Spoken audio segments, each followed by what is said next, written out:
Merci beaucoup pour cette invitation et à réfléchir ensemble. Moi, je vais vous parler du point de vue du médecin que je suis. Mais avant de parler des limites qu'a révélé la pandémie, la crise sanitaire dans le domaine de la santé, je voudrais peut-être préalablement vous dire combien les évolutions dans le domaine de la santé et les évolutions du fait du développement de la médecine modifient cette question des limites, modifient la question des limites de la vie, modifient parfois la question du sens, nous place devant les limites des progrès, du progrès. Pour ce qui concerne le champ dans lequel je travaille, essentiellement des situations complexes de fin de vie, je vois bien en une vingtaine d'années comment la médecine, corrélativement aux avancées formidables, qu'il ne s'agit surtout pas de nier, sauf à être révisionniste en quelque sorte, la médecine qui a fait de formidables progrès s'accompagne aussi de situations qu'on pourrait qualifier d'impensées. Elle génère des situations, par exemple, de fin de vie qu'on pourrait qualifier de nouvelles figures de la fin de vie. On peut vivre longtemps sans guérir. Autrement dit, on vit longtemps en sachant que l'on va mourir. On ne vit pas forcément bien longtemps. On peut vivre sans conscience que l'on vit. Je pense, nous évoquions tout à l'heure les personnes en état végétatif chronique, c'est 1500 personnes en France qui vivent en état végétatif chronique, sont des questions, sont un concentré de questions de nature éthique, me semble-t-il. Elles sont en partie le fait des évolutions de la médecine. Il y a 10 ans, 20 ans, 30 ans, avant que la réanimation ne soit si efficace, que les urgences soient si bien organisées, ces personnes mouraient. Certaines d'entre elles sont sauvées par la médecine. D'autres vivent dans des conditions qui doivent nous interroger. Je vous disais tout à l'heure qu'il y a des questions qui doivent rester des questions. C'est un exemple, par exemple, de cette réalité. Les avancées de la médecine, elles ont produit aussi quelque chose qui nous est commun, c'est le vieillissement. Alors on parle de vieillissement réussi. Je n'aime pas du tout cette expression parce que ça laisse à penser qu'il y a des vieillissements loupés. Mais il est vrai qu'il y a des vieillissements qui viennent interroger les limites même de la médecine. Du fait de la médecine, on peut être aujourd'hui malade de plusieurs maladies synchrones. On peut être polymalade en quelque sorte. Polymalade avec des insuffisances d'organes. Enfin, ce que vivent certaines personnes âgées questionne également et interroge le sens même parfois de ce que vivre veut dire. Et interroge aussi le sens de ce que soigner veut dire. S'il y a un domaine, à mon avis, qui a énormément progressé dans le champ de la médecine, c'est par exemple le domaine de la cancérologie, l'oncologie. On guérit de cancers dont on mourrait. Enfin, mais je vous le disais, nous pouvons aujourd'hui vivre longtemps avec des maladies qui ne vont pas guérir, des maladies cancéreuses qui ne vont pas guérir. On peut vivre avec les séquelles d'une maladie qui a beaucoup évolué et qui est arrêtée par des thérapies. Chaque mois, de nouvelles thérapies apparaissent et viennent modifier ce qu'on appelle le pronostic de ces maladies. J'évoquais dans un autre colloque il y a quelque temps une histoire que j'ai rencontrée il y a quelques mois d'une jeune patiente atteinte d'un cancer très évolutif, résistant aux différentes lignes de chimiothérapie, qui enfin répond à ce qu'on appelle une immunothérapie, peu importe les noms savants. Et la maladie s'arrête chez cette jeune femme, mais elle s'arrête alors que cette femme a présenté des métastases au niveau de son cerveau, au niveau de ses os. Le médecin est heureux de voir qu'il arrête la maladie. Il en fait part à la patiente, qui est heureuse pas très longtemps. Le temps de se rendre compte qu'elle ne recouvrerait pas son autonomie, son indépendance. Et elle en est venue, cette jeune femme, à demander à arrêter le traitement qui avait arrêté sa maladie, parce que cette situation lui apparaissait insensée. Donc vous voyez ces nouvelles figures de la complexité que génère, de mon point de vue, la médecine. Si on les regarde sous un autre angle, on peut considérer que ces situations sont des situations de vulnérabilité. Ce sont des personnes qui ne peuvent plus revenir à l'état dans lequel elles étaient et revenir à l'état dans lequel elles auraient espéré revenir. Il s'avère que, de mon point de vue, la médecine n'accompagne pas vraiment ce qu'elle contribue à générer dans ces situations-là et qu'il faudrait, à mon avis, repenser la fonction de la médecine. Et il s'avère que notre société, dans sa vision normative, sociale, préfère tout de même que l'on soit jeune, que l'on ne soit pas malade et que l'on soit performant, voire rentable. Et toutes ces personnes dont je vous parle sont des personnes qui sont dans une situation où elles ne peuvent plus rentrer dans cette norme sociale. Donc j'ai le sentiment qu'on peut concourir à fabriquer aussi une forme de souffrance, qui est une forme de limite nouvelle, qu'il faudra savoir regarder. La difficulté, et peut-être que c'est un des rares bénéfices de cette crise épouvantable, cette crise sanitaire que nous avons eue, la difficulté était de regarder ces choses comme je vous les présente. Et je trouve que la pandémie, puisque c'est le thème de cette soirée, nous a rappelé la question des limites d'une façon assez évidente, me semble-t-il.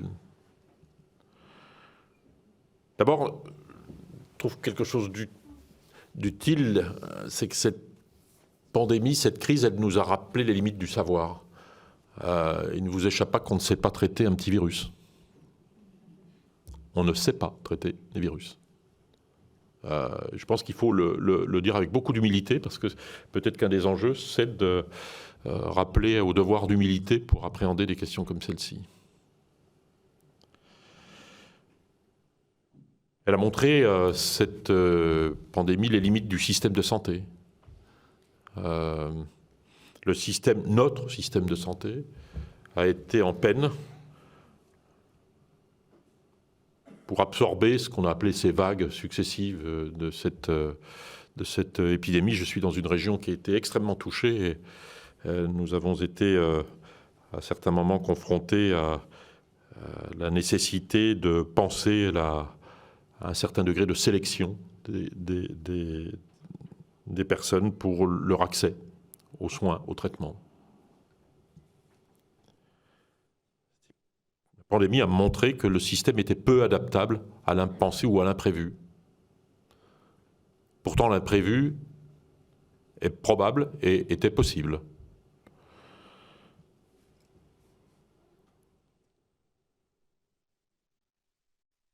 Je trouve que cette crise a montré aussi une autre limite, c'est la limite d'une vision très sanitarisée de la santé, très médicale de la santé.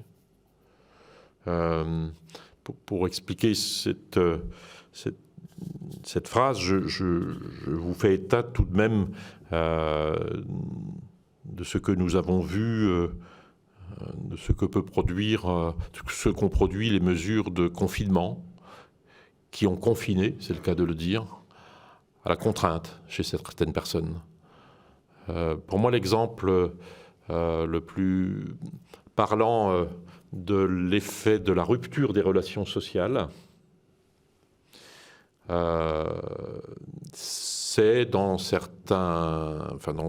des établissements pour personnes âgées, l'augmentation inédite de ce que certains appellent les syndromes de glissement. Vous savez, pour faire un peu plus le malin, on parle de syndrome de désadaptation psychomotrice. Mais enfin, en gros, des gens qui littéralement donnent l'impression de se laisser mourir. Et il y a eu une augmentation qui a fait l'objet de travaux de recherche récemment et qui est de nature à nous obliger à penser qu'une vie sans relation n'est plus une vie, surtout quand on n'a plus que la relation pour vivre. Je trouve que cette limite, elle renvoie à une vision, comme je le disais, très médicale de la santé. Est-ce que nous n'avons pas une fâcheuse tendance à sanitariser la santé.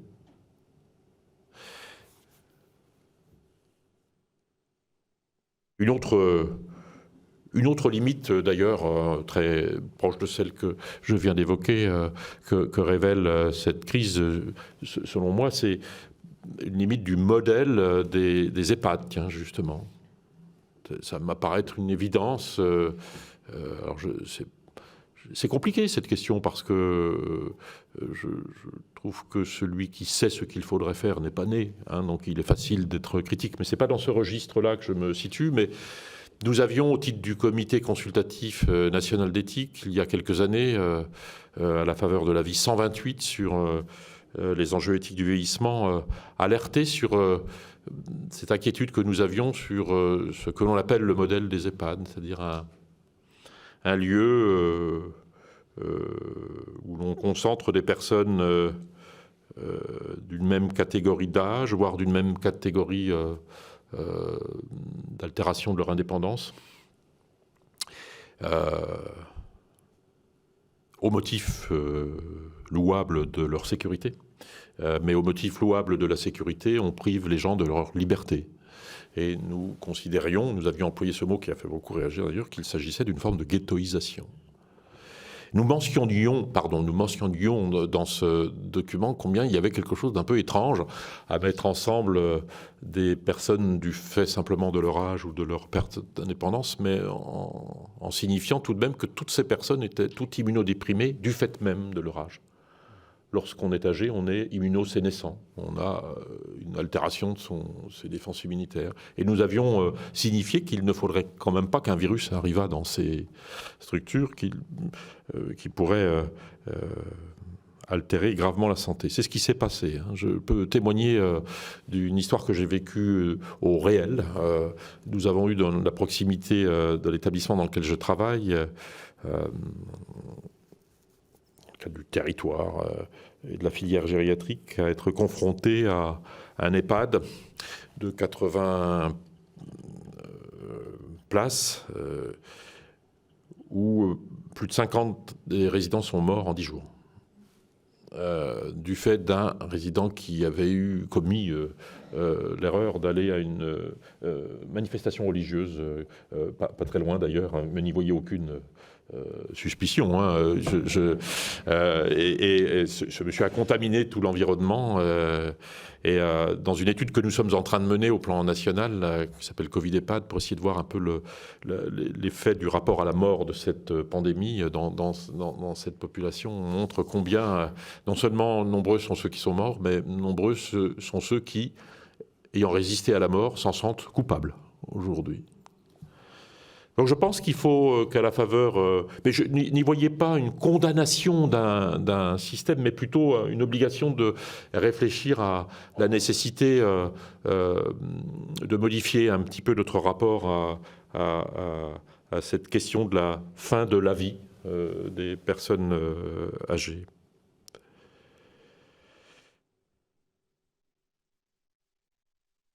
Alors je pense que cette... crise sanitaire a également montré quelque chose qui m'apparaît évident, mais que nous tentions de ne pas regarder. C'est le fait qu'il y a parmi nous beaucoup de personnes qui sont en situation de vulnérabilité. Et c'est parce qu'elles ont été survulnérabilisées du fait d'une crise que nous les avons vues vulnérables. On parle des personnes à risque, je parlais des personnes âgées, mais... Regardez comment une population vulnérable s'est révélée, c'est l'enfance et l'adolescence, qui a été vulnérabilisée, là encore, pas du fait du virus, mais du fait des mesures qui ont été prises vis-à-vis de ce virus. Des mesures de distanciation, de confinement. Je suis impressionné de voir combien, quand je discute avec mes collègues pédopsychiatres, il y a là une recrudescence de manifestations diverses et variées de la souffrance existentielle, si je peux dire des choses comme ça. Du fait même de la difficulté, voire de l'absence temporaire de relations, comme pour les personnes âgées, la relation les relations sociales, les relations affectives sont probablement la raison d'être à certaines périodes de l'existence, tout le temps d'ailleurs, je pense, mais particulièrement à certaines périodes. Donc vous voyez que de ce point de vue, je pense qu'on peut, si l'on regarde toutes ces limites révélées, puis alors, une évidence, c'est que cette épidémie nous a rappelé une limite à nous tous, c'est celle de notre finitude. On n'a jamais autant parlé de mort, de la mort, que pendant cette période, et en particulier, je me souviens, pendant la première vague, le professeur Salomon, qui tous les soirs égrenait le nombre de morts quotidiens, et ça apparaissait insupportable, mais ce qui était peut-être insupportable, c'est que l'on parle de quelque chose dont on aimerait ne pas avoir à parler. Cette question de la mort, elle est apparue au grand jour, alors que nous, je pense, nous, depuis des années et des années, nous essayons de croire que nous sommes immortels. Et la médecine y concourt. La médecine y concourt avec des promesses qui sont un peu erronées de temps en temps. Ce n'est pas parce que la médecine a fait faire de grands progrès qu'elle nous a empêchés de mourir. Excusez, j'enfonce des portes ouvertes en vous disant tout cela, mais je crois que c'était important, finalement, que nous nous rendions compte de notre finitude personnelle, collective.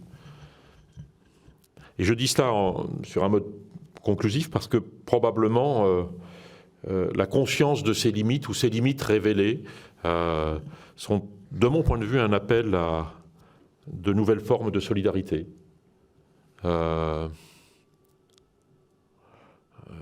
La révélation de personnes en situation de vulnérabilité, la révélation de la fragilité de certaines personnes, la révélation des limites du système que nous avions bâti en pensant qu'il n'était indestructible, est probablement de nature, si nous voulons bien continuer à réfléchir, à penser la place des solidarités dans une société dont je vous rappelle que la raison d'être est peut-être de protéger parmi nous les gens les plus vulnérables. Donc, je crois que finalement, ce que révèle une épidémie épouvantable comme celle-ci peut avoir du bon si on veut bien donner suite à la réflexion. Vous sentez dans mon propos que je crains qu'on s'arrête de réfléchir, qu'on veuille revenir à l'époque antérieure en niant ce qui s'est passé dans l'entre-deux. Je pense que les leçons, ce que je vous dis est très modeste, mais ces leçons, cette mémoire qu'il faut garder sont autant d'obligations qui nous sont faites de penser les solidarités. Qu'est-ce que vivre veut dire? Ça renvoie à une question très existentielle. Quel est le sens de l'existence quand on sait que l'on est amené à mourir? On regarde la question du sens sous un autre angle. Je pense que nous sommes invités à y réfléchir. Et donc, j'appelle... Mais je pense que ça va être au programme des élections à venir. Je sens qu'on va beaucoup parler de questions profondes comme celle-ci. Je crains malheureusement que ça ne soit pas le cas. Et je le crains parce que j'entends ici et là que nous voici repartis comme avant. Comme si rien ne s'était passé, et je trouve qu'il y a un peu de péril à ne pas tirer les leçons de cet épisode. Des leçons positives, me semble-t-il, si on veut bien y regarder de près. Voilà, je vais m'arrêter là. J'ai peut-être pas fait les 30 minutes réglementaires, mais je m'arrête là et je pense qu'on aura un échange tout à l'heure. Merci. Merci beaucoup. Ne vous en faites pas, professeur. Ça nous laissera plus de temps pour le débat. Et donc, je passe tout de suite la parole à Olivier Rey. Merci. Je vais commencer par une phrase qui m'est déjà arrivé plusieurs fois de citer. Une phrase de Goethe qui remarquait que les mathématiciens sont une sorte de Français. Leur dit-on quelque chose, ils le traduisent dans leur langue et cela devient aussitôt quelque chose de tout à fait différent. Alors, comme je suis français et que je me suis beaucoup consacré aux mathématiques, le pire est à craindre. Je suis particulièrement exposé à ce risque. Et voilà qu'on m'interroge sur la médecine confrontée aux limites, et cela va devenir aussitôt quelque chose de tout à fait différent. Bon, enfin, malgré tout, au seuil d'un colloque qui a pour objet la médecine confrontée aux limites, il ne me semble pas tout à fait inutile de consacrer quelques instants à situer la question des limites qui se pose en médecine dans son contexte. Il n'y a pas en effet que la médecine qui soit confrontée aux limites, c'est notre monde dans son ensemble qui, après 2 siècles marqués par un développement industriel explosif, accompagné d'une croissance démographique non moins explosive, c'est notre monde dans son ensemble qui est confronté aux limites.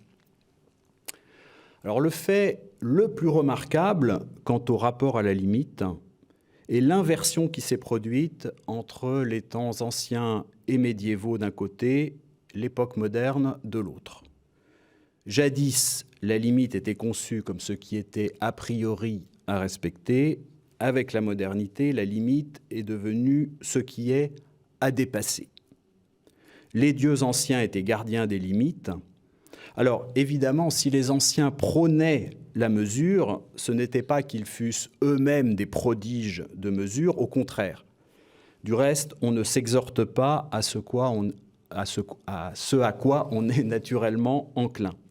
Si les anciens prônaient le respect des limites, c'est qu'ils connaissaient leur propension à les enfreindre. Si les Grecs en particulier fustigeaient tant l'hubris, la démesure, c'est qu'elles ne cessaient de les guetter. Au moins ne cessaient-ils de s'avertir de ces dangers. Du côté biblique, on a également d'emblée une mise en garde contre l'illimité. Quand Dieu se propose de créer l'homme, Genèse 1, 26, il dit « Faisons l'homme à notre image, comme notre ressemblance ». Et lorsque, au verset suivant, Dieu crée effectivement l'homme, on lit « Dieu créa l'homme à son image, à l'image de Dieu il le créa, homme et femme il les créa ». Et il n'est plus question que d'image, la ressemblance n'est plus mentionnée. Comment interpréter ce fait ? Bon, l'homme est à l'image de son créateur, mais une image peut être ressemblante ou non, nous le savons tous. Et c'est à l'être humain qu'il revient d'accomplir ou non cette ressemblance. Et voilà pourquoi cette ressemblance n'est plus mentionnée dans le premier chapitre de la Genèse au moment précis de la création de l'homme et de la femme.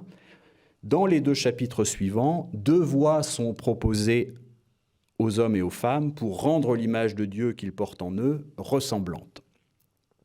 Au chapitre 2, Dieu formule un interdit, l'interdit qui porte sur la consommation d'un seul arbre, l'arbre à connaître le bien et le mal. Que les fruits d'un arbre unique soient soustraits à la consommation n'engendre évidemment aucune privation, puisque l'abondance des autres fruits est plus que suffisante à la nourriture. Et l'interdit, au lieu d'amoindrir les facultés humaines, les accroît, en apprenant aux hommes que leur puissance ne consiste pas seulement à faire, mais aussi à ne pas faire. Quand on dit que Dieu est tout-puissant, c'est uniquement pour ce motif, écrit saint Augustin, que tout ce qu'il veut, il le peut. Mais Dieu ne veut pas n'importe quoi. Ce n'est pas cela que veut dire la toute-puissance de Dieu. Parce qu'en Dieu, volonté, sagesse, amour et puissance vont toujours de pair. On dit que la puissance de Dieu, pour cette raison, est ordonnée. La situation de l'homme est différente. D'un côté, il nous arrive de vouloir sans pouvoir, mais de l'autre, notre vouloir et notre agir ne sont pas nécessairement ordonnés à la sagesse et à l'amour. Aussi infime que soit la puissance humaine en comparaison de la puissance divine, il peut arriver que la volonté et la puissance d'agir excèdent ce que la sagesse et l'amour inspirent et recommandent. De ce fait, l'homme doit s'abstenir de certains actes qui lui sont néanmoins possibles. Et c'est précisément cela que réclame de lui l'interdit. Par-delà l'abîme qui sépare la puissance finie de l'homme de la puissance infinie de Dieu, la première peut ressembler à la seconde en ce qu'elle sera, comme elle, ordonnée. Et cela passe, pour nous autres humains, par le respect de certains interdits, de certaines limites. Alors, une question évidemment demeure, pourquoi l'arbre dont il ne faut pas manger les fruits est-il l'arbre de la connaissance du bien et du mal ?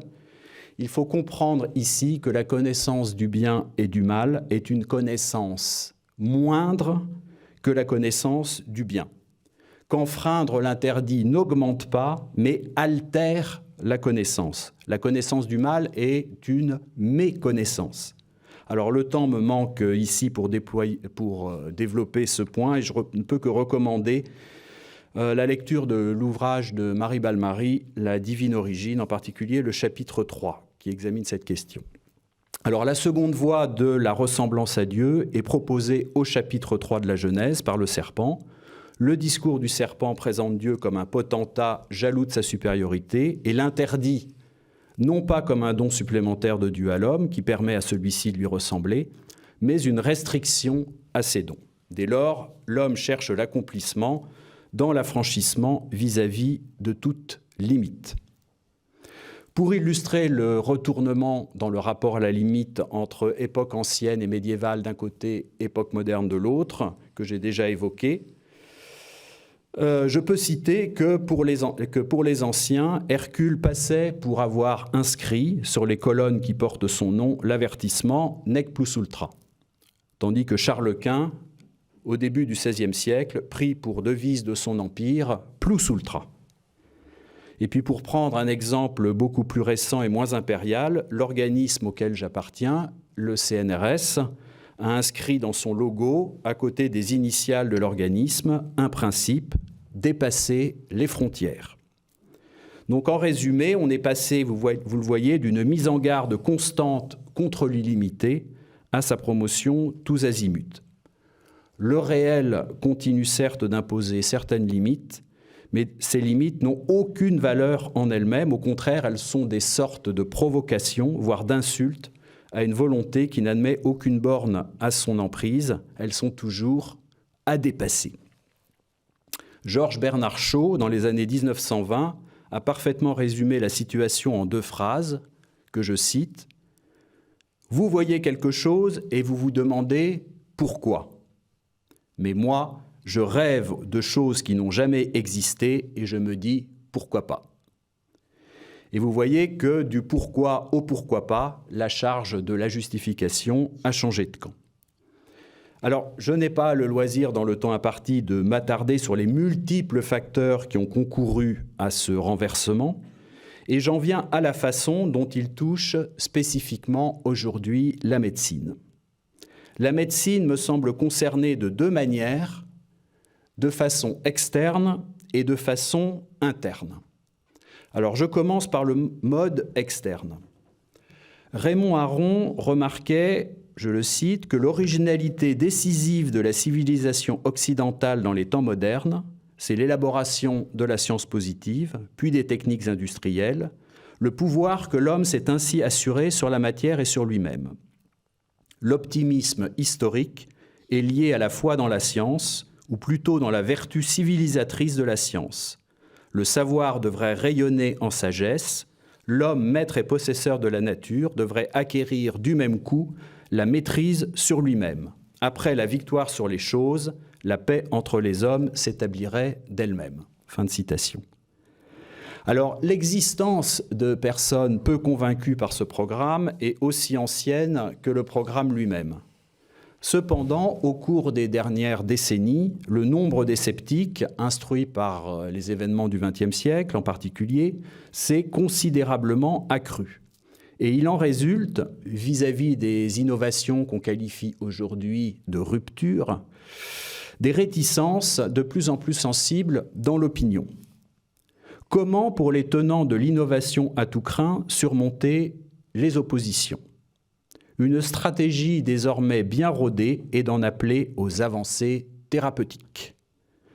Geneviève Fioraso, un temps ministre de l'Enseignement et de la Recherche, l'a exprimé un jour sans ambages, je la cite, « La santé, c'est incontestable. Lorsque vous avez des oppositions à certaines technologies et que vous faites témoigner des associations de malades, tout le monde adhère. Parce que c'est concret, on voit les personnes, elles témoignent, on voit l'application immédiate. » Fin de citation. Alors, tout le monde n'adhère pas forcément, mais tout le monde est sommé de se taire, sous peine de passer pour un monstre qui veut la souffrance des malades et leur mort. Et avec un cynisme consommé, les malades se trouvent mis au service d'un agenda technologique dont ils sont de purs instruments. Vous voyez, par exemple, je pourrais multiplier les exemples, mais aujourd'hui, la 5G va permettre la télémédecine, comme si c'était véritablement pour cela que... Et donc, en fait, si on est un adversaire de la 5G, on veut que les gens qui vivent dans des coins reculés de la campagne meurent sans secours. Je peux vous donner un autre exemple concret assez récent. En Suède, la compagnie de chemin de fer nationale propose un service de billets sous forme de puce électronique greffée sous la peau. Le voyageur achète son ticket sur son smartphone, puis effleure la puce qui le télécharge. Alors pourquoi en Suède et pas ailleurs? Eh bien, il paraît que les gens y sont très à l'aise avec les innovations, y compris dans le domaine sociétal d'ailleurs, et beaucoup moins méfiants qu'ailleurs. Alors comment faire ailleurs pour vaincre les méfiances? Eh bien, vous voyez, en Suisse, où de telles méfiances existent, à l'École polytechnique fédérale de Lausanne a été développé un prototype d'implant qui, une fois inséré sous la peau du patient, mesure le glucose ou le cholestérol et transmet les données en temps réel au médecin. Et le pas suivant est facile à anticiper, ce qui rend de tels services en médecine, au nom de quoi vous y opposeriez-vous partout ailleurs. L'argument de la santé est devenu si déterminant pour justifier auprès du public la technologisation croissante des existences, le dynamitage de toutes les limites que l'on pourrait mettre à cette technologisation, que réciproquement, les seules objections au déploiement massif de nouvelles technologies qui, dans l'espace public, ont une chance d'avoir quelque audience, sont d'ordre sanitaire. Je dois avouer, lorsque j'ai cité il y a un instant les propos de Mme Fioraso, avoir effectué une petite coupure. Donc je rétablis la situation complète. La santé, c'est incontestable. Lorsque vous avez des oppositions à certaines technologies et que vous faites témoigner des oppositions qui ne paraissent pas forcément fondées, d'accord, je ne parle pas d'oppositions qui peuvent être fondées sur certains risques. Et puis elle reprend, eh bien, vous faites témoigner des associations de malades, etc. Et vous voyez que devoir concéder quelque légitimité à certaines oppositions est gênant, mais inévitable. Lorsque on justifie l'emballement technologique par les bénéfices dans le domaine de la santé, on se rend nécessairement vulnérable aux oppositions, comme disait la ministre, qui peuvent être fondées sur certains risques d'ordre sanitaire. Mais le défaut de la stratégie finalement est minime en comparaison de tous ces avantages, dont le moindre n'est pas de réduire à l'extrême le champ des objections recevables. De temps en temps, il est vrai, les opposants à tel ou tel produit ou dispositif industriel parviennent à obtenir gain de cause parce qu'ils ont réussi à montrer, après des décennies de lutte, son caractère nocif sur la santé humaine. On pense par exemple à l'amiante. Mais sur le fond, une telle victoire conforte davantage la dynamique générale qu'elle ne la remet en cause en confinant la dispute aux seules considérations sanitaires. Lorsqu'une nouvelle technique est disponible, les Amish examinent collectivement la question. Est-ce que cette technique renforcerait le tissu de notre communauté ou au contraire le desservirait? À cette aune, ils ont par exemple refusé de se brancher sur le réseau général d'électricité, qui induirait une trop grande dépendance de leur communauté à un système qui échappe complètement à leur contrôle, mais ils ont accepté l'éclairage au gaz. Est-ce que la diffusion de telle ou telle technique servirait l'épanouissement et la fructification des vies humaines? Voilà la question que nous autres Amish n'avons pas le loisir de discuter, dès lors que les seules oppositions admissibles au déploiement d'une nouvelle technologie concernent les risques sanitaires. Que les risques sanitaires soient contrôlés et nous n'avons plus rien à dire. Et voilà, en résumé, comment la médecine est instrumentée pour dynamiter un très grand nombre de limites. Alors j'en viens maintenant à la médecine aux prises de l'intérieur, avec les limites. Les deux limites fondamentales auxquelles tous autant que nous sommes nous trouvons confrontés sont la sexuation et la mort. Alors je commence avec la sexuation. La découverte de la différence des sexes est pour le petit enfant une expérience décisive. Dès lors que l'humanité est composée d'hommes et de femmes et que chacun est situé soit d'un côté, soit de l'autre, aucun être humain ne peut prétendre incarner à lui seul le tout de l'humanité.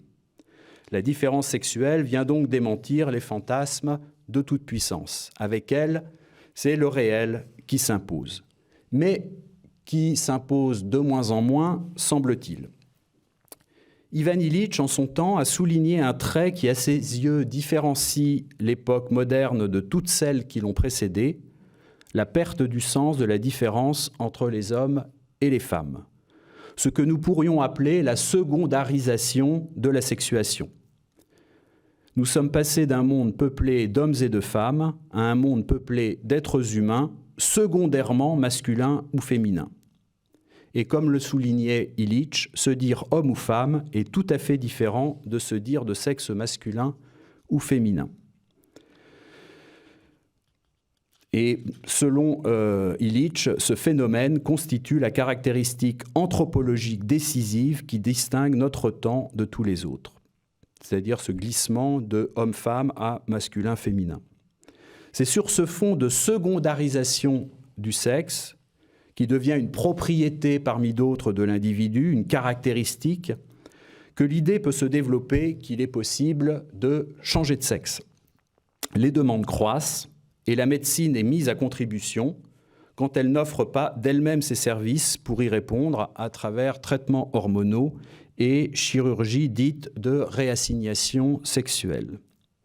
On a là un point où la médecine se trouve aujourd'hui, nolens volens, convoquée pour dénier la limite que la sexuation constitue pour chacun d'entre nous. Alors, il y aurait beaucoup à dire sur ce sujet, mais encore une fois, le temps presse, et j'en viens à la finitude qui a déjà été évoquée de notre existence terrestre. Pour éclairer la situation, je recourrai à une analogie dont l'idée m'a été suggérée par l'excellent livre que Jean-Claude Milner, voici maintenant près de 40 ans, a consacré à la question de l'école, dans un ouvrage qui s'appelle précisément « De l'école ». Dans cet ouvrage, Milner remarque, je le cite, « L'école pourrait tout simplement se proposer pour fin d'instruire. Ce serait là une tâche parfaitement définissable qui demanderait seulement qu'on s'accordât sur des contenus et des critères. Or, voilà aux yeux des cœurs pieux le plus mauvais point de vue. Justement parce que l'entreprise serait rationnelle et accessible aux formes humaines, elle se révélerait manquer le point idéal, nécessairement irrationnel et inaccessible. Aussi l'instruction doit-elle être blâmée, on lui préférera à tout coup l'éducation. » Et Milner met en lumière les dégâts causés par cette substitution. Il écrit « Il n'est pas certain que le meilleur accès à la médecine soit de la confronter sans cesse à la résurrection de la chair et à la vie éternelle qui, jusqu'à plus ample informé, sont hors de sa portée. C'est pourtant mutatis mutandis ce que l'on fait lorsqu'on parle de l'éducation à l'école. » J'ai évoqué ce point parce que, contrairement à ce que sous-entend Milner, il me semble que de plus en plus, l'attente vis-à-vis de la médecine glisse d'une lutte légitime contre les maladies et la mort à un déni de la finitude. Un indice parmi d'autres, alors que dans l'ensemble, nous mourrons de plus en plus vieux, la mort de vieillesse a disparu de la nomenclature et des actes de décès. Parce que la mort doit toujours avoir une cause précise qui laisse entendre qu'elle n'est pas une manifestation de notre caractère mortel, mais une défaillance que l'on aurait pu prévenir ou que l'on saura demain traiter. Saint François d'Assise, dans son Cantique des créatures, nommait la mort corporelle « ma sœur ». Il y a belle lurette maintenant que la mort a été exclue de la famille. Elle n'est plus inhérente à notre condition, mais une étrangère qu'avec les armes adéquates, nous devrions pouvoir indéfiniment repousser. Il en va donc ainsi, au fur et à mesure que le système médical augmente en taille et en puissance, on attend de lui qu'il devienne un guérisseur universel. De ce fait, plus le système croît, plus il se met à décevoir, parce que les attentes enflent à l'infini, alors que les capacités à les combler, même multipliées, demeurent bornées. Jadis, la mort était le terme nécessaire de la vie terrestre, que la médecine pouvait dans certains cas retarder. Aujourd'hui, la mort est un échec du système de santé. Alors, à défaut de parvenir à effacer la mort, nous devons du moins déployer contre elle l'intégralité des moyens disponibles, quand bien même, dans certains cas, le rapport entre le bénéfice retiré et l'ampleur des moyens engagés deviendrait-il faible, voire infime. Et c'est là que la médecine contemporaine rencontre des limites très tangibles, je veux dire des limites économiques. Je prends l'exemple dont on a beaucoup parlé des lits de réanimation. Comme l'épidémie covidienne l'a démontré, il n'y en a pas assez. Mais la vérité est que même si nous doublions ou triplions le nombre de lits de réanimation, il n'y en aura jamais assez. Car dès lors que l'on réclame du système de santé qu'il soit capable de faire face à toutes les situations, même les plus exceptionnelles, même les plus imprévues, il y aura nécessairement des cas où le système manquera de ressources. Étant donné que plus les capacités hospitalières croissent, plus les attentes à leur égard deviennent démesurées, on peut même dire que plus il y aura de lits d'hôpitaux, plus il en manquera.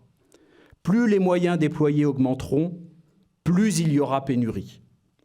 L'anthropologue Marshall Salins a décrit l'âge de pierre comme un âge d'abondance. Notre époque, où les moyens n'ont jamais autant abondé, est un âge de pénurie généralisée. L'impression de misère s'amplifie, s'universalise, et je relève au passage l'incohérence de ceux qui, d'une part, s'emportent contre le règne de l'économie, et d'autre part réclament davantage de lits de réanimation à l'hôpital, comme si ce n'était pas une économie tournant à plein régime qui pouvait seule permettre la multiplication des lits en question. Mais j'en reviens à la mort. Une des grandes difficultés auxquelles nous sommes confrontés est que plus la médecine accomplit d'immenses progrès, et Dieu sait, cela a été rappelé à juste titre, Dieu sait si depuis 2 siècles elle en a accompli de spectaculaires, plus elle fait diminuer la mortalité, plus elle permet une relégation de la mortalité dans les marges, plus elle nous permet de vivre en oubliant notre mortalité.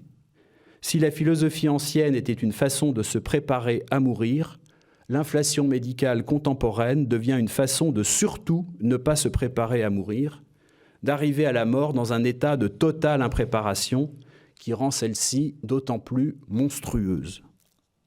Heidegger disait de l'être humain qu'il était un être vers la mort, sein zum Tode. Nous devenons des êtres qui ne veulent surtout pas entendre parler de la mort. Et il y a là une régression anthropologique. Dans l'ancienne litanie des saints, on disait « A subitanea et improvisa morte libera nos domine ». On priait le Seigneur de nous épargner une mort soudaine et imprévue. Aujourd'hui, une majorité de personnes estiment que la mort la plus souhaitable est celle qui, tardive mais inattendue, survient pendant le sommeil sans que l'on ne se rende compte de rien. Un exemple entre 1 million, ces propos du philosophe Jean-Pierre Dupuy, par ailleurs membre de l'Académie catholique de France, dans un livre récent, La catastrophe ou la vie. Propos dictés par la terreur que lui inspire l'épidémie de Covid. Je le cite. « Le confinement nous a incités à poser ou reposer les grandes questions, celles que nous nous posions quand nous étions enfants. Je me suis demandé comment j'aimerais mieux mourir. Être passager sur le vol AF447 qui relie quotidiennement Rio de Janeiro à Paris et chuter en vrille jusque dans l'océan, voilà ce que serait une bonne mort pour moi. Ou bien je me jetterais du haut d'une tour en flammes de 110 étages pour échapper à l'incendie. Ce serait une mort sublime que filmeraient les caméras du monde entier. Il paraît que lorsqu'on arrive au sol, on ne sent rien car on est depuis longtemps asphyxié. Je pourrais tout simplement être transformé en ombre en une nanoseconde par l'éclair d'une bombe nucléaire éclatant au-dessus de Paris. C'est sans doute l'annihilation la plus rapide que l'on puisse imaginer. Ces morts, je ne les crains pas. Et en revanche, il craint la mort dans une mort longue par maladie. À titre personnel, si j'avais à choisir, je préférerais infiniment une mort par le cancer le plus pourri qui se puisse imaginer à une mort par défaillance cardiaque au cours de mon sommeil. Mais je suis conscient de mon caractère extrêmement minoritaire. La mort qui est généralement crainte aujourd'hui n'est pas la mort subite et imprévue, mais la mort que l'on voit venir. D'où le fait que, quand la médecine finit par se révéler impuissante face à la maladie, qu'elle rencontre ses limites, la confiance qu'on lui faisait peut laisser place à du dépit, à de l'amertume, voire à du ressentiment. Ces affects ne sont pas étrangers au mouvement en faveur de ce qu'on appelle l'euthanasie. Dans la demande adressée au corps médical de donner la mort, je décèle quelque chose d'une sourde vengeance contre ce même corps médical, incapable d'être le guérisseur universel que l'on aurait voulu qu'il fût. Cette limite qu'est la mort, puisque vous êtes, vous autres médecins, incapables de l'effacer, alors soyez-en les responsables. Alors, un dernier mot pour conclure sur ce qui sous-tend en profondeur les débats auxquels la question de l'euthanasie donne lieu.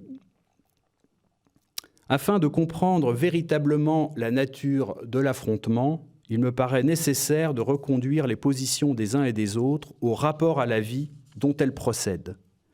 D'un côté, il y a ceux qui s'estiment propriétaires de leur vie, propriété pleine et entière, avec tous ses attributs, usus, fructus et abusus. Ils attendent des institutions, et notamment de l'institution médicale, qu'elles mettent tout en œuvre pour garantir ce bien dont ils disposent. Cependant, si jamais l'existence ne leur donne plus satisfaction, ne correspond plus à l'idée qu'ils s'en font, ils attendent de cette même institution médicale qu'après avoir veillé sur leur vie, elle les en débarrasse. De l'autre côté, il y a ceux qui s'estiment non pas propriétaires, mais dépositaires de leur vie. De ce statut de dépositaire s'ensuit que l'on doit, ou devrait être, prêt à engager sa vie quand les circonstances l'exigent, afin d'être à la hauteur du dépôt qui nous a été confié. Mais s'ensuit aussi que l'on ne saurait reconnaître un droit à en être débarrassé quand le dépôt devient pesant. Il est certain que la vie dont nous sommes dépositaires comporte son lot de souffrances, mais elle comporte aussi son lot de joie dont la souffrance n'est que l'envers. Je me rappelle avoir lu il y a longtemps un texte que je n'ai malheureusement pas réussi à retrouver, où une femme exprimait la douleur incommensurable qui la ravageait depuis la disparition du neveu orphelin de père et de mère qu'elle avait élevé. Neveu tué dans la fleur de son âge sur les champs de bataille de la Grande Guerre. Cependant, le texte de cette femme ne s'arrêtait pas là. Elle savait remettre les choses à l'endroit. C'est-à-dire qu'elle mesurait que l'immensité de la douleur qui était la sienne était la mesure de l'immensité du don qui lui avait été fait par la vie qu'elle avait partagée avec cet enfant, cet adolescent, ce jeune homme. Eût-il mieux valu qu'elle ne connût jamais cela pour que la douleur de la perte lui fût épargnée? Quel blasphème à l'égard de ce qui avait éclairé sa vie. Finalement, elle rendait grâce pour ce qui lui avait été donné. Un rapport, c'est mon tout dernier mot, un rapport sain à la limite, ultime qu'est la mort, demande que celle-ci soit reçue comme un élément constitutif de notre être. Peut-être pas celui que l'on préfère, mais qui n'en est pas moins constitutif. Une limite que la médecine doit nous aider à repousser dans la mesure de ses moyens, mais sans jamais devenir un instrument du déni. Je remarque d'ailleurs que la césure qui s'est mise en place entre d'un côté les services curatifs, de l'autre les services de soins palliatifs, illustre à sa manière la difficulté que nous avons aujourd'hui à articuler lutte contre la mort et reconnaissance de notre caractère mortel. Et là encore, en fait, ce n'est absolument pas une critique que je formule, c'est simplement un constat de la situation dans laquelle nous nous trouvons. Assumer certaines limites, en médecine comme ailleurs, ce n'est pas manquer d'ambition, mais au contraire être animé de la plus haute ambition, qui est l'accomplissement de ce que nous sommes véritablement en tant qu'hommes et en tant que femmes. Voilà, je vous remercie.